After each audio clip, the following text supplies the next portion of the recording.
Welcome to the Church of Free Will, brothers and sisters, humanoid escapees, and androids on the run. If you came here for today's 3-minute sermon on hate, you're in the wrong pew. I'm not here to lead the choir for the red-robed or blue-robed priests of Syrinx. I'm here to burn the hymnals. Gather close, for today we read once again from the Gospel according to Peart. For the Word was made rhythm, and the rhythm was the professor, of whom we believe his mind is not for rent to any god or government. Hear now today's sermon on the vile culture war of the priests, because while you were busy arguing over the shade cast by oaks and maples, your wallet was mugged from afar.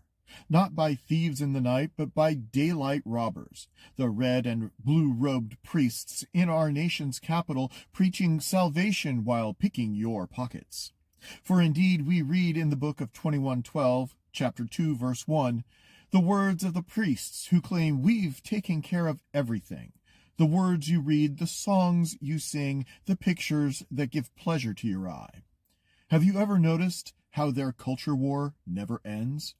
Now that's because it's not a war, it's a subscription service. The priests of the red robes preach rage against those who have eyes wide open, hearts undefended, and innocence untarnished, while the priests of the blue robes preach rage against the vigilantes gathering on the lonely torch-lit hill with too many flags on their F-150s. It's the same product with different packaging, and you keep paying for the deluxe outrage bundle. Turning once again to the book of 21:12, chapter 2, verse 4, we read the further claims of the priests who say, "Look around at this world we've made, equality our stock in trade. Come and join the brotherhood of man." That's the rule of the game. If you don't scream loud enough on the one side about drag queen story hour, or on the other side about Christian nationalism, then congratulations. You are now a traitor to the tribe. Yet both are vacuuming your paychecks into the belly of a beast that sees you not as a citizen, but as a walking Airbnb for embryos, ideas, and labor. We all know that the priests of the temples of Syrinx are put into their places by those who wield the big money, and are therefore accused of sometimes pushing people around, of sometimes pulling out the rug, of sometimes pushing all the buttons, and sometimes pulling out the plug. And to the working men and women, the entrepreneurs and the small business owners, it seems to me that we could live our lives a lot better than we think we are, unlike the priestly class who seek to live in the limelight, which is the universal dream for those who wish to seem. Look now, the culture war is not about morality, it's about margin.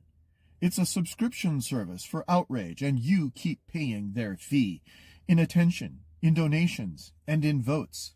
Thus do they tell you, don't touch that dial, for we are all in denial until the showcase trial on TV, while presenting you with yet another season of the same horrible reality TV show. The truth is that they need their culture war, for the words of the prophets are written on the studio walls and in the concert halls. So while you're busy fighting about whether a cartoon mermaid should be black, like madmen fed on fear and lies to beat and burn and kill, they're writing big money budgets and giving their corporate buddies tax breaks that would make Bytor blush. Let us turn once again to the words of the professor who said, "The men who hold high places must be the ones to start to mold a new reality." But they don't mold reality, they mold distraction. Packaged like a rebel or a hero as a target of mass appeal to make the audience feel like he really means it, every tweet, every cable news scream, every legislative stunt is merely a shiny object meant to keep your eyes off the price of milk, the cost of insulin, and whether your child's future is a startup dream or a cubicle tomb.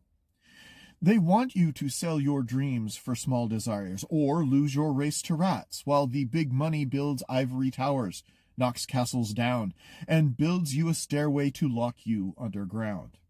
Their culture war is not a bug to be fixed. It is their business model. The red-robed priests seek to frighten you into being quick to judge, quick to anger, and slow to understand, while the blue-robed priests guilt you in the high school halls and in the shopping malls to conform or be cast out. And behind it all, the economic rot grows like mold on government cheese. Texas is a perfect example. Our leaders say there are strangers who threaten us, our immigrants and infidels. They say there is strangeness too dangerous in our theaters and bookstore shelves. And those who know what's best for us must rise and save us from ourselves. But they don't protect the grid from freezing.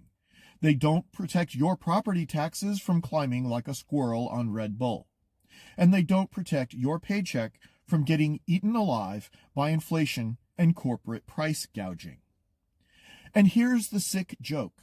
We fall for it every single time, like clockwork angels.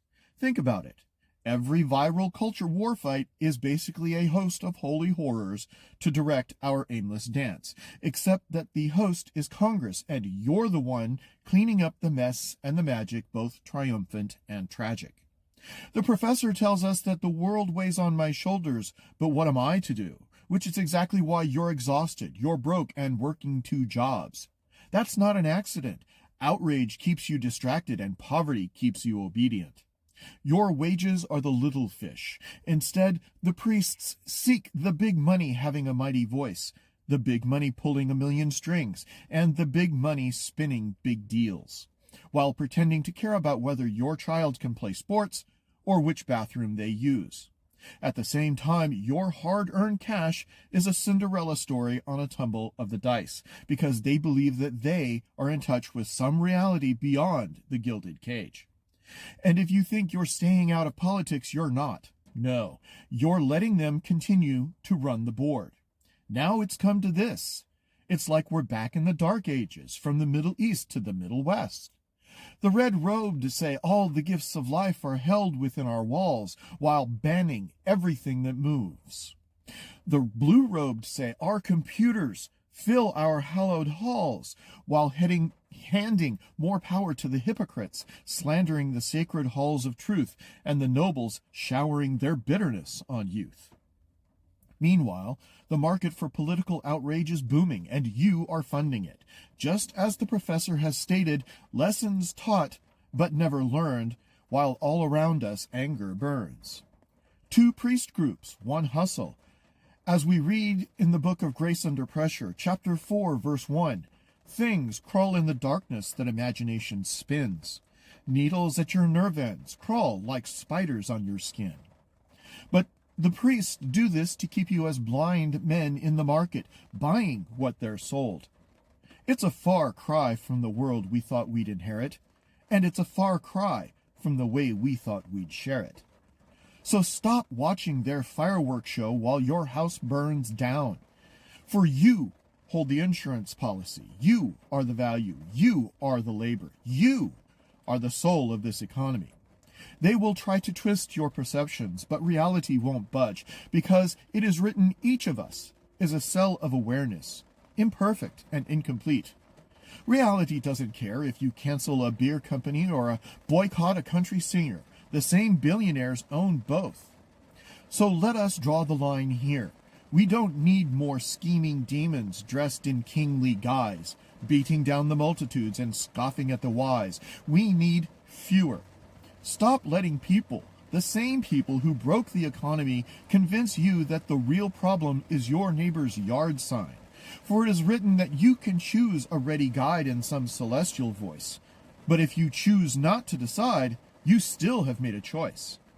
Therefore, we must stop letting them decide which freedoms we are allowed to have and which ones are too controversial.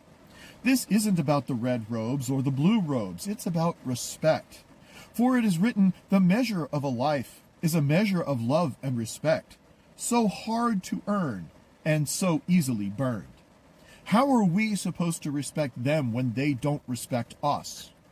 We must choose those who want to decentralize power, those who respect labor by understanding that philosophers and plowmen must each know his part, who respect wallets, respect bodily autonomy, and respect choices. Is it not also written that folks have got to have choices, and choices have to have voices? We fight the fire while we are feeding the flames. Well, if you choose the red-robed path or the blue-robed path, your choices are limited. You can choose from phantom fears or blindness that can kill. But I will choose a path that's clear. I will choose free will. So, do we keep letting the power flow to DC and Austin, or do we start pulling it back down where it belongs, in our homes, our communities, our wallets? Remember that when all around is madness, and there's no safe port in view, we long to turn our paths homeward.